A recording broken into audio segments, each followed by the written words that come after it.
Let's talk samurai decapitation. You can see this exquisite display here of authentic samurai armor, but what we want to focus on is on the bottom left, and it's not the only one of these we're going to see in this video.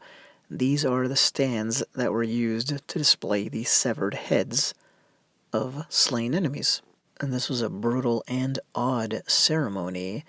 It was also a very prestigious thing. The higher ranking your victim, the greater the reward and the greater the prestige.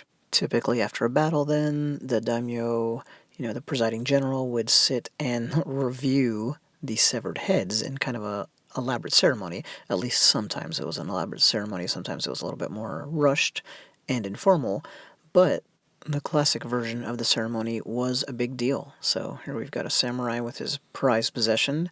This is a very impractical thing as well, because as many have noted, sometimes you would remove someone's head, like this guy's about to, and then just walk off the battlefield because you wanted to secure your prize. Well, that's not a good way to make sure your side wins a battle. This is an illustration from a 9th or 10th century scroll. And as you can see, they've got quite a few heads to view, and they're kind of cataloged and each waiting their turn for center stage. So here's a great reproduction of what this might have looked like. There we go. And the samurai's going to lift up that cylindrical box, and then the head would be on display. There was a lot of ritual around this, as there was with so much of samurai life. The fan was meant to disguise the identity of the person viewing the deceased, because you didn't want their spirit trying to exact revenge on you, so only the highest ranking member got to, at least in this recreation, gets to hide his face that way. You had other people saying prayers, so to speak, kind of warding off evil as well. And then you had the identification process, so you're claiming you've killed General so-and-so from the opposing side.